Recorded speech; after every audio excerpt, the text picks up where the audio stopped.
If you're spinning your wheels, trying to come up with a new lead magnet and thinking, if I make one more boring PDF, I might scream.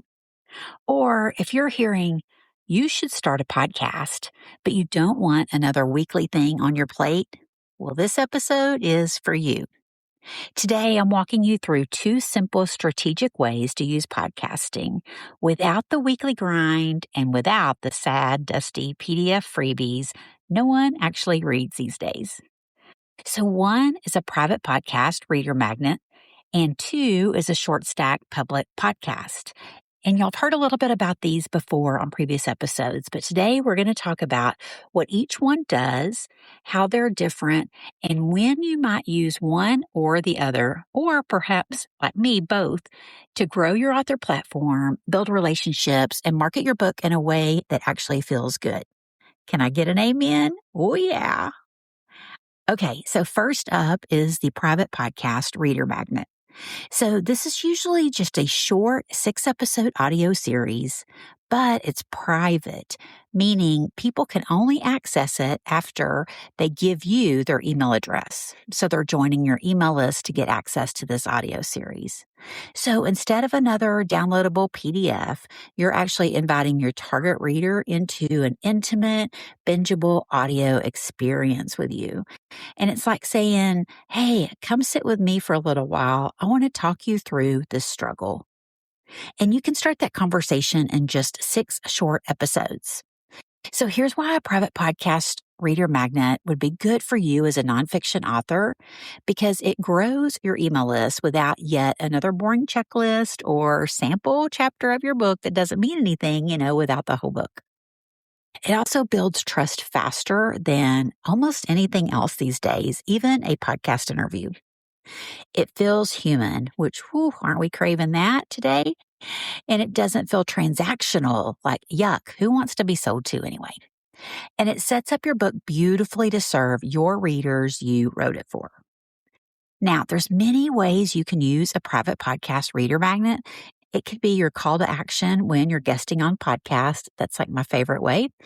It could be a pre-order bonus for ordering your book early. It could be a book bonus found inside your book anytime. So the options are endless when you are using a private podcast reader magnet to grow your email list. And if you want to hear how to convert curious listeners into warm, engaged email subscribers, you can listen to my own private podcast. It's called Listeners to Readers, and I'll link it below in the show notes so you can give it a listen and see how that works. Now, let's talk about the Short Stack podcast. I hinted at this in the last episode. But before you start rolling your eyes going, will Kim ever shut up about podcasting?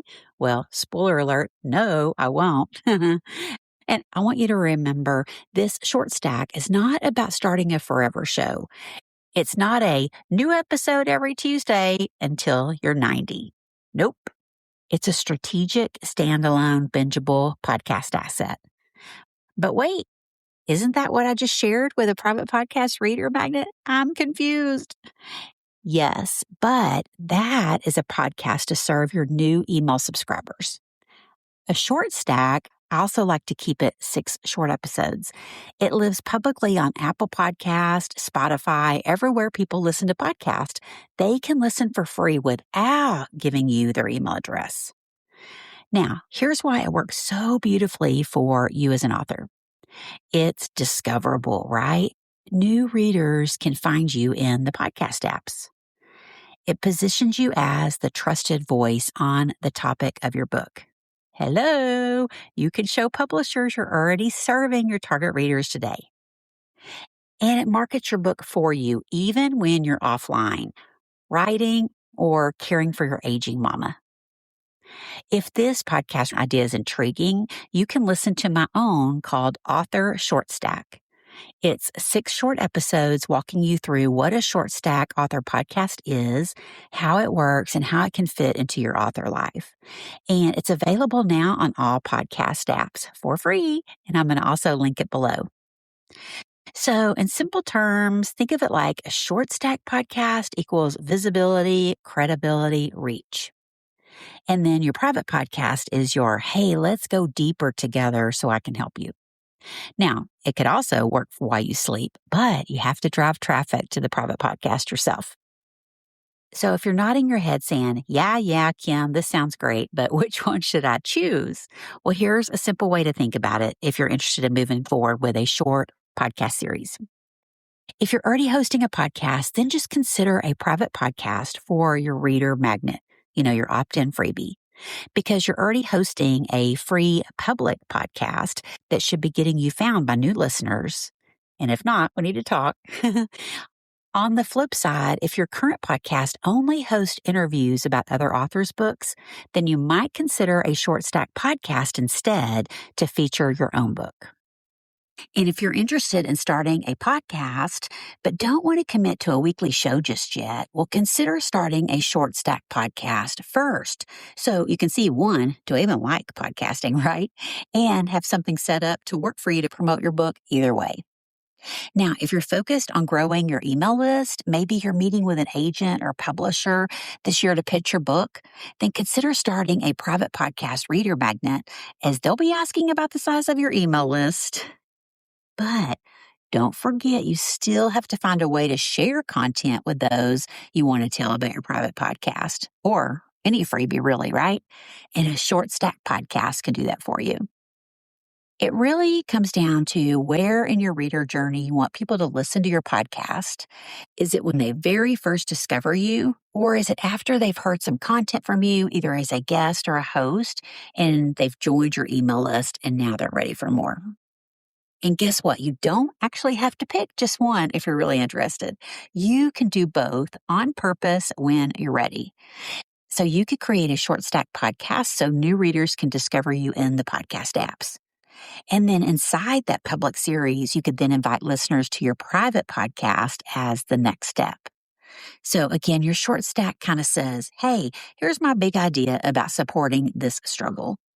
And your private podcast says, if this resonates, come on in. I'll walk you through it more personally. So together, they can become a really simple system that helps you reach new readers, grow your email list, and market your book without burning out or starting an endless show. And if you're listening thinking, okay, Kim, I love this, but I have no idea where to start, that's exactly why I created my 2-week podcast strategy sprint. If you're marketing nonfiction books for women, helping them grow in their Christian faith, health and wellness, or relationships, I would love to help you plan out your 6-episode podcast, whether that's a public author short stack or a private podcast reader magnet, or perhaps both. We'll get clear on your goals, your audience you're trying to reach, your episode plan, so that you create episodes to move those curious listeners into book buyers, and just how a 6-episode podcast can fit into your book marketing without taking over your life. Because my goal is to help you make things simple, doable, and actually kind of fun. So ask yourself, do I want to be discovered by more readers? Maybe start with a short stack podcast.